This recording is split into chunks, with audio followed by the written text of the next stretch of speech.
So I'm going to talk about my second rotation in-service project. I did my second rotation at PK Therapy in Baldwin City, and it is a pediatric outpatient that really focuses on sensory integration, sensory processing disorder, sensory motor issues, and reflex integration with kids with a diagnosis from autism to ADHD, or even some that don't have any actual medical diagnosis that you would see from a doctor. They're just having some issues that their parents are seeing, teachers, even their pediatrician, and they think that some OT services would be beneficial to get some things better developed and help out. So the biggest thing that they wanted to focus on since COVID was a home exercise program. So the biggest thing that they're seeing is with COVID, insurance from Medicaid is kind of changing, and they're not having as many sessions provided, especially through Sunflower. So a lot of kids are getting denied earlier than as therapists we would want, and so this is due to money issues and not really under our control. So they are wanting to have something to do to help out when they are denied services. It's really mostly with Sunflower, but Aetna and United might be close behind. We don't know yet. So with these changes, they wanted a home exercise program, and they wanted one that was universal. The same exercises were going out to kids. Even if they didn't need certain exercises, still being able to give them to certain families that might want that extra knowledge, but just making sure that one therapist wasn't doing more over the top, so they wanted more universal.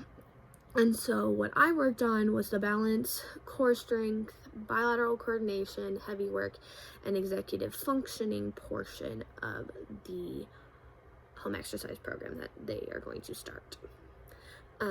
So the biggest thing is their ages range from anywhere from birth to 19, and there are a few adults. None are on my caseload or the other students' caseload, but there are some that have been seen. So these also could work, if need be, for adults too. So the biggest thing is just doing simple activities and exercises that you can do in a small space with no money to little money put into it, and time frame, a small short time frame for people at home. So the biggest thing I did was create simple step-by-step instructions, no more than 7 instructions, because obviously, when you have a lot of instruction, that's a lot more detail. So giving them simple step-by-step instructions and trying to put it in a terminology they would, as parents, understand a little easier than our terminology we use on a day-to-day basis, and pictures as well. Giving them either pictures of the activity as a whole or step-by-step pictures too, depending on what it was. So I kind of tried to do my best to have fun activities too, because not all of us want to balance on one leg for 10 seconds as a 5-year-old when it's hard. So finding different ways to incorporate some activity and fun things, like not knowing we are balancing, and that's what we're working on.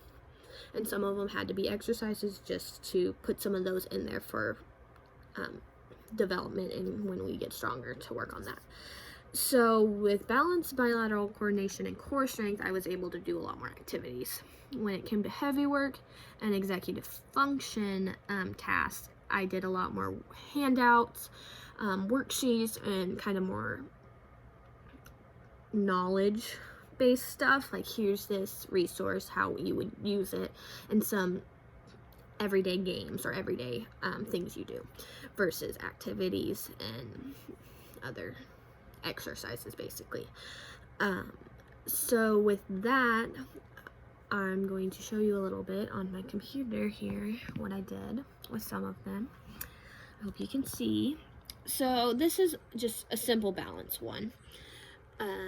You can see that I have a little bit more instructions, but I have a picture of one step, and then if you go down, you can see I have the second step.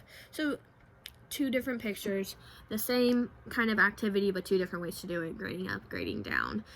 There's also an even simpler way of actually holding onto the wall or stuff like that, and then the other way of not touching the wall at all, having no distal support.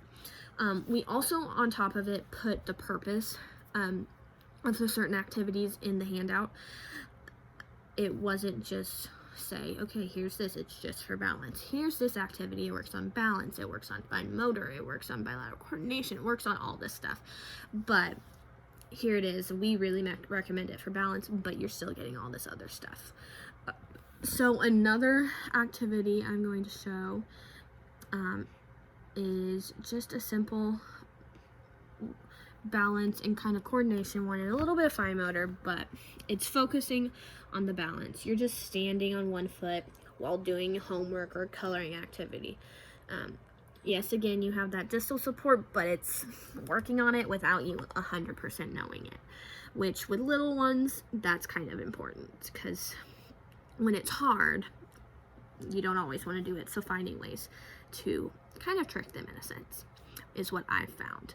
And a lot of these activities and things I've come up with are found as just pictures on Pinterest, or activities me and the other student have come up with, or the therapists at PK Therapy have already used in their sessions. So a lot of it is simple things that we have thought of. None of it is really high-tech, kind of, in a sense. So here's another one. This one's a little bit more difficult for your older kids. It's the infinity circle.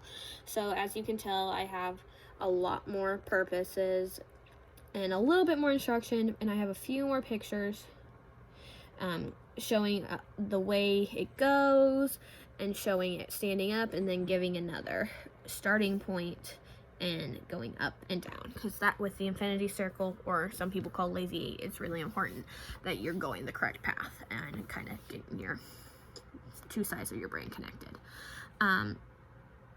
Some other things with our executive functioning, a handout for enhancing and practicing executive function skills for children from infancy to adolescence. So it's just a handout that I found that has good information about things you should be doing and knowledge that not everyone might know as you go through the stages of life. And I think that's important for parents. We also have simple at-home chores and playtime heavy work activities that I found and put in this so that they can do it at home. A lot of it is just simple things, nothing too hard, nothing that you can't do with some at-home supplies. Creating your home balance board, using a broom, using your rolling pin, using paper and just tearing it for bilateral coordination and fine motor. Simple things like this. I also put together a little bit of an extra resource page for things that they might want to look up or research more, or some books on Amazon that might be a little bit more helpful to learn a few skills. So I used the ottoolbox.com is a big one I said to use, because that kept coming up on Pinterest as a good resource. Another place for executive function. Some visual timers, since that's one thing, especially when you're seeing problems at school and home with time management. A few books about executive function, especially for younger kids. And then my at-home balance board you can make, and a lot of other things. So the biggest thing was just giving parents really the resources to do at home when the ones who aren't having problems with being denied but graduating, and we have seen no need for skilled services, but they might need a few more fine-tuning things, during summertime, or when they're a few years older and they haven't seen us for a while, they can go back to that as a resource, or just practicing them at home to keep those skills up. And then it's also helpful for the ones, due to insurance denying the services, they aren't getting as many treatments as others, so we are providing them this resource. Nothing really has an age on it, so we're kind of giving them, depending on the parent and what they really want, maybe, either all of the resources that we have put together, which is more than I showed, or just the certain areas they need to work on, like maybe fine motor or balance, but they're good with bilateral coordination and executive function are some strong suits. So that's just what I did as part of their home exercise program that they're starting, and I feel like it's going to be a very big help for their clinic. Thanks for listening. Bye.